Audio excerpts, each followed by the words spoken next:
Shannon Somerville has much more on how the accident struck a personal chord for so many in the football program. That's right. Clary Miles was actually a former player for head coach Dabo Swinney on a travel baseball team he coached, and he grew up with several members of the football team. So when Clary suffered the worst accident of his life just 300 yards away from the football practice fields, he was immediately in the hands of people who knew and loved him. A fact Clary describes as nothing short of a miracle.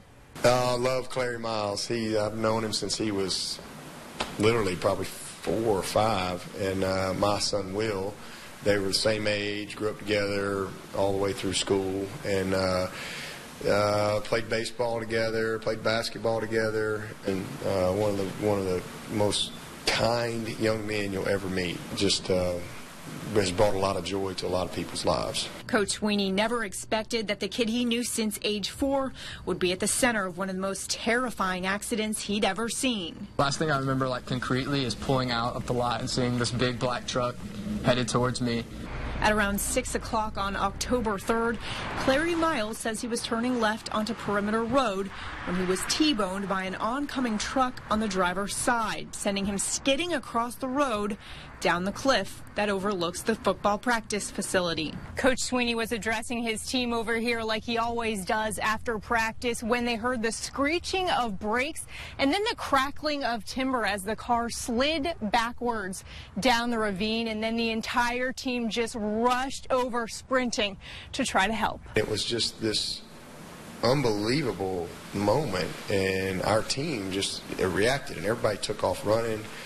Everybody was getting ready to jump in the moat, and I'm like, whoa, wait a minute. We had plenty getting over there. And the smell of gas fumes is just overwhelming, and we knew it was time to get him out. Danny Boyd, a student assistant who spent 6 years in the Army, was one of the ones in this cell phone video who swam across to the scene of the accident. He knew Clary from his time coaching baseball at Daniel High School and was the first to recognize who it was. He then relayed the information back to the team. My thought was almost like a parent. It's just you don't want that to happen to anybody. But when it's that close, my heart just dropped because I didn't think it was going to end well. If someone was to come out of that car wreck as bad as it looked with the damages that he took, it'd be someone with the athletic ability of him, and he's very fortunate, and God was definitely with him. Despite the wreckage, Clary miraculously survived. He was rushed to the Greenville Hospital where he was treated for a broken pelvis and bladder damage, among other injuries. It's been almost 2 months now since the accident. Clary's able to walk, slowly regaining his strength through physical therapy. And while the injuries he sustained were severe, he says he's lucky to be alive. Yeah, well, it's the Lord at work. 100%. The accident went perfectly, which is weird because it was a car accident, but it did go perfectly.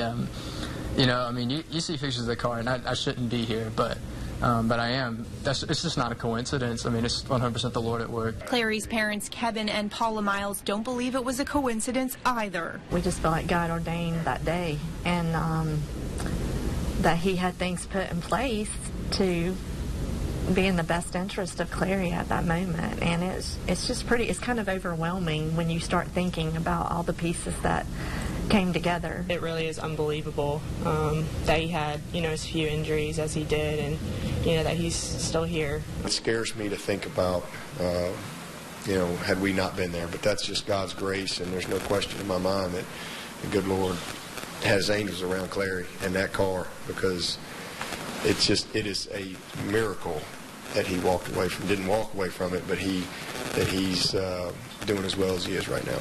He just pushes through, and he wants to be better. He wants to be playing things. He wants to be out and doing stuff. It's just God's had his hand on him since he was very little, and the evidence of his grace in Clary's life is there, and we're just so thankful for that. He'll use this horrible experience in his life to be a huge blessing to a lot of other people. I know he will, and I know God's got big plans for him. Because you're doing it. No, you do. Well, there's still a long road to recovery for Clary. He's scheduled to have surgery later this month at Duke University to repair the damage to his bladder. There is a You Caring page that's been set up by Clary's friend Emily Goad. She says the goal is to raise money to help with the significant medical expenses. So if you'd like to help, we'll have that link for you and more information at foxcarolina.com. It is Giving Tuesday after all. Guys?